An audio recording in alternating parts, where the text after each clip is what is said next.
नमस्कार मित्रों, आपका हमारे चैनल पर बहुत बहुत स्वागत है। मित्रों, मनुष्य के जीवन में प्रायः कोई न कोई समस्या अवश्य ही जन्म ले लेती है, परंतु यदि हम उस समस्या का समाधान करने से पहले उसके उत्पन्न होने का कारण जान लें तो उसको सुलझाना हमारे लिए आसान हो जाता है।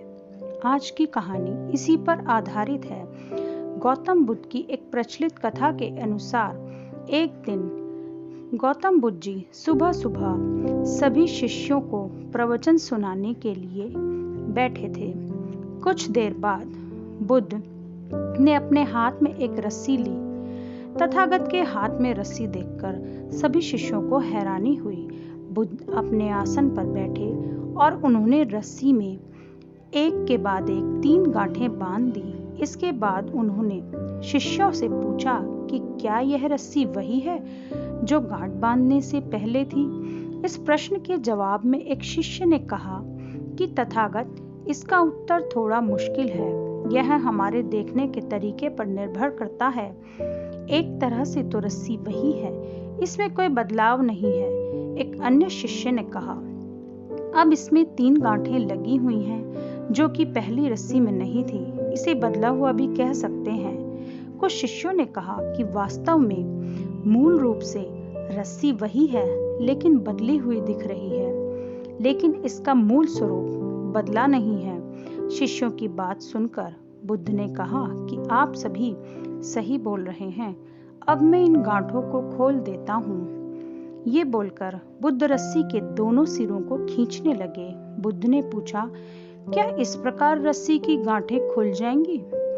सभी शिष्यों ने कहा, नहीं, ऐसा करने से तो गांठें और ज्यादा कस जाएंगी, इन्हें खोलना और मुश्किल हो जाएगा। बुद्ध ने कहा, ठीक है, अब एक अंतिम प्रश्न, इन गांठों को खोलने के लिए हमें क्या करना होगा? सभी शिष्यों ने कहा कि हमें इन गांठों को ध्यान से देखना होगा, जिससे हम जान सकें कि इन्हें कैसे लगाया गया है।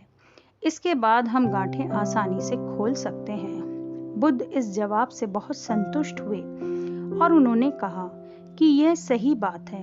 हम परेशानियों में फंसे रहते हैं, बुरी तरह जकड़े रहते हैं और बिना कारण जाने ही उनका हल खोजने लगते हैं, जबकि हमें पहले समस्याओं के मूल को समझना होगा, समस्या के कारण को जानना होगा।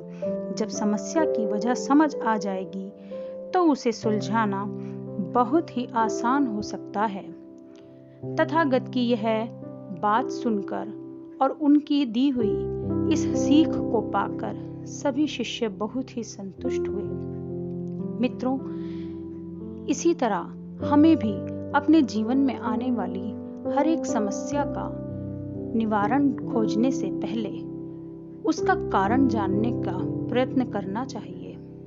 मित्रों, अगर आपको यह कहानी पसंद आई हो तो कृपया चैनल को सब्सक्राइब कीजिए आगे इसी तरह की कहानियाँ सुनने के लिए। धन्यवाद।